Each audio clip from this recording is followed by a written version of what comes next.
देखिए, कानून देख लीजिए।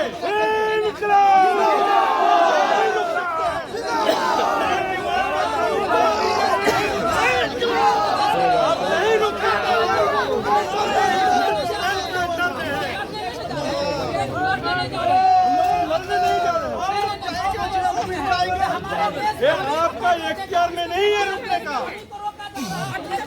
परमिशन कौन देगा?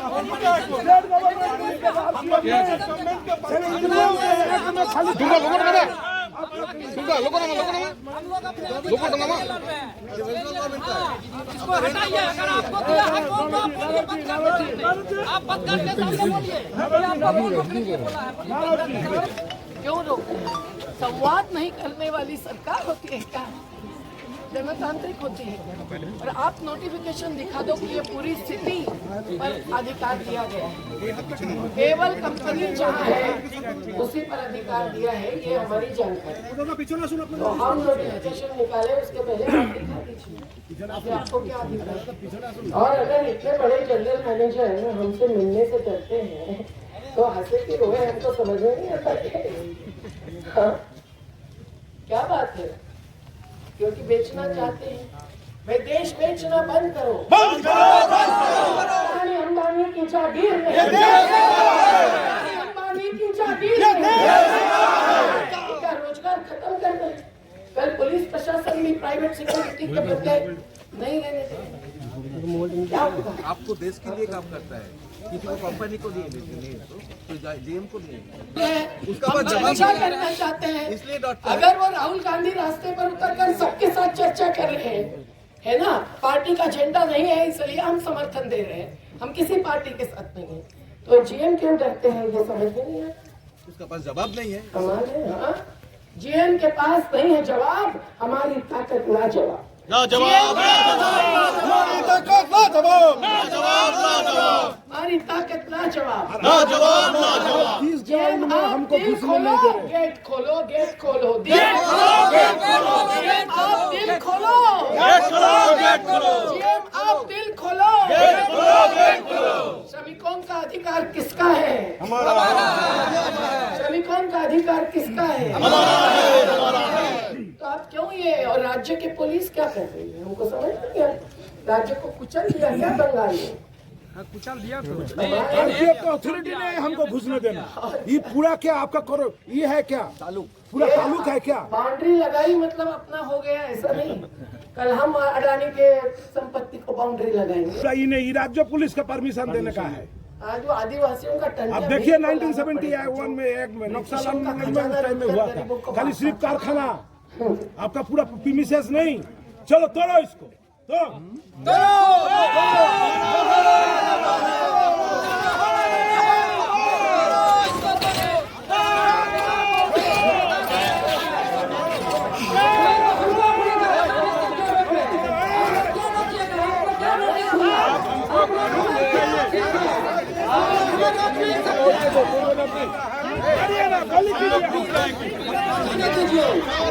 संविधान है, इसको अपमान मत कीजिए।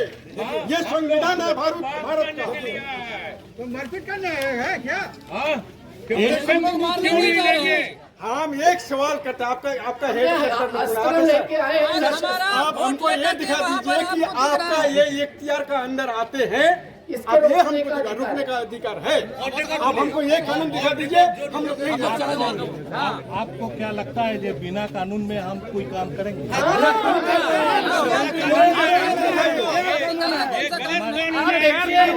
आप सब जगह अवैध शराब बेचने वाले को, अवैध वाले को, अवैध जमीन के हस्तांतरण वालों को, अवैध श्रम कानून वापसी वालों को, अवैध किसानों के खिलाफ के कानून थोपने वालों को आपका बल इस्तेमाल करके समर्थन पाते। एक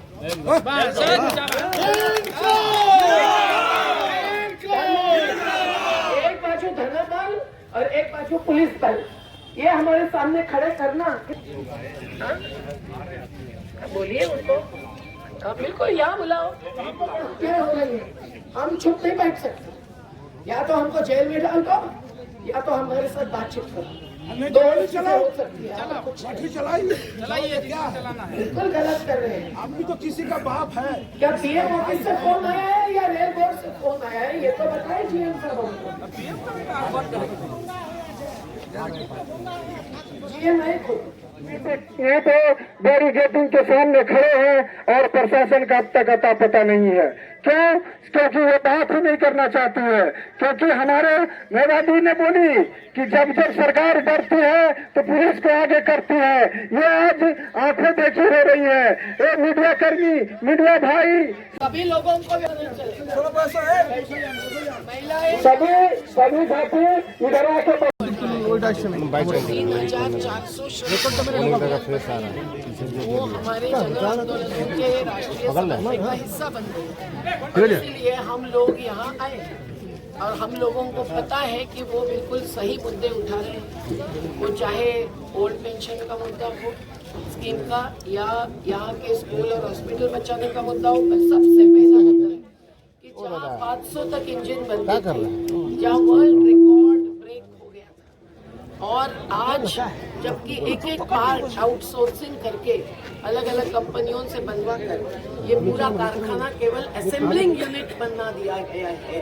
और 18,000 श्रमिक जहाँ थे 1950 से शुरू होकर जो कारखाना शुरू हुआ, वहाँ आज 9,400 श्रमिक बचे हैं और उसमें भी अधिकांश काम कॉन्ट्रैक्ट लेबरर्स को दे रहे हैं और जो रिटायर हो रहे हैं उसके पद नहीं भर रहे हैं। ओल्ड पेंशन स्कीम रद्द करके वो लोगों को डरा रहे हैं और एक प्रकार से श्रम की लूट हो रही है। और अगर टाटा हो, बिरला हो या अडानी अंबानी हो, अगर वो अंदर जाते बातचीत करते हैं छुट्टी के दिन भी, क्योंकि ये कारखाना उनको खरीदना है, तो श्रमिक क्या बाजारी है? श्रमिकों के श्रम की पूंजी है, उसका क्या कोई मूल्य नहीं है? और उन्होंने अगर इतने साल तक अपना योगदान देकर सार्वजनिक तिजोरी भरी है, तो सार्वजनिक तिजोरी की रक्षा की जिम्मेदारी जिस मैनेजमेंट को दी जाती है, उस मैनेजमेंट को केंद्र सरकार क्यों दबाती है? क्यों कहती है कि किसी के साथ बातचीत मत करो? ये तो बिल्कुल ही अन्याय है और ये एक डराने की बात है और खुद डरने की बात है। हम न डरेंगे न डराएंगे, हम कानूनी और मैदानी लड़त अहिंसा के रास्ते पर जारी रखेंगे। पर आज का अनुभव ये भी है कि जो चित्तरंजन सिटी है वो नोटिफिकेशन के अनुसार पूरी चित्तरंजन के मैनेजमेंट को या केंद्र सरकार को दान नहीं दी गई है। आदिवासियों से तो ले ही ली, संघर्ष उनको भी जीने भरने का करना पड़ा था, पर ये पूरी सिटी पर उनका अधिकार न होते हुए उन्होंने बाउंड्री लगाकर ये सिटी को अपने कब्जे में लिया है। और सिटी अगर गेट खुले रखते हैं तो किसी को भी आने जाने का अधिकार है कि नहीं, ये श्रमिकों का सवाल है। दूसरी बात यह है कि उन्होंने खेल मैदान भी निजीकरण का खेल चलाते हुए किसी और को सौंप दिया है।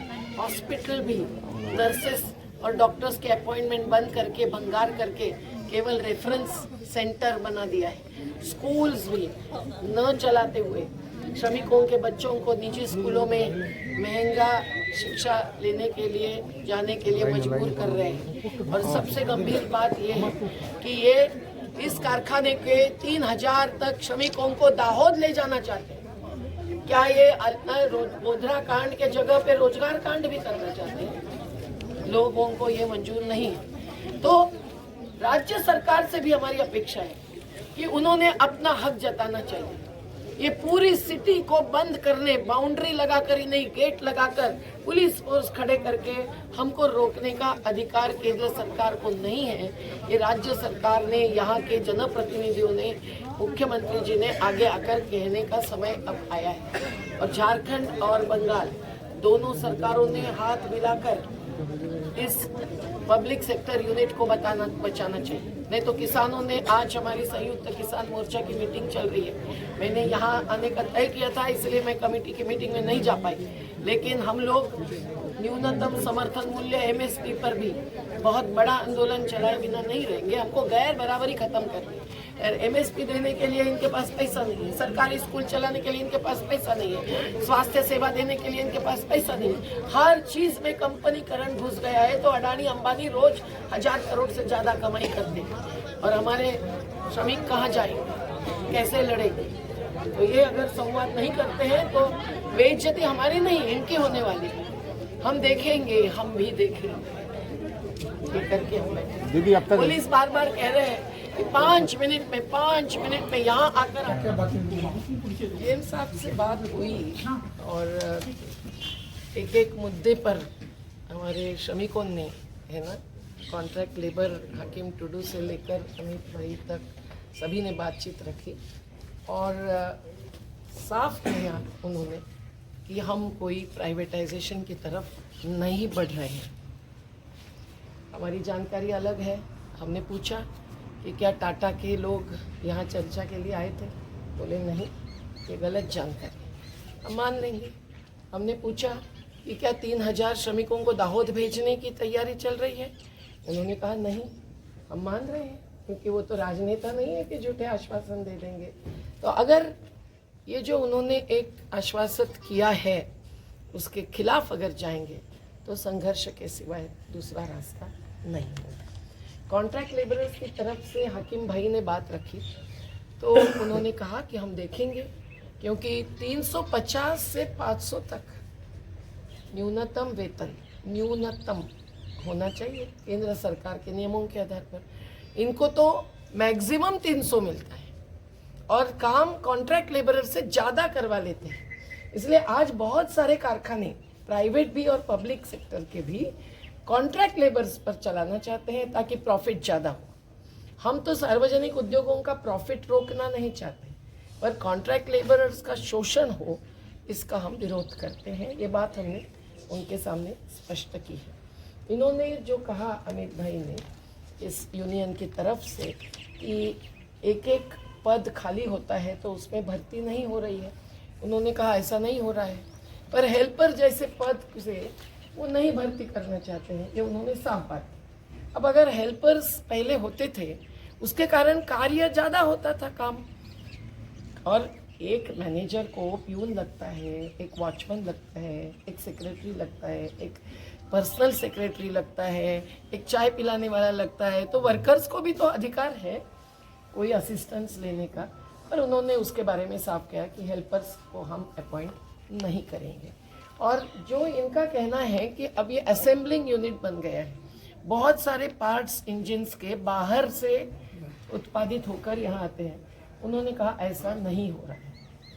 अब सच झूठ करने के लिए हमको और गहराई में उतरना पड़ेगा, यही मैं कहती हूँ।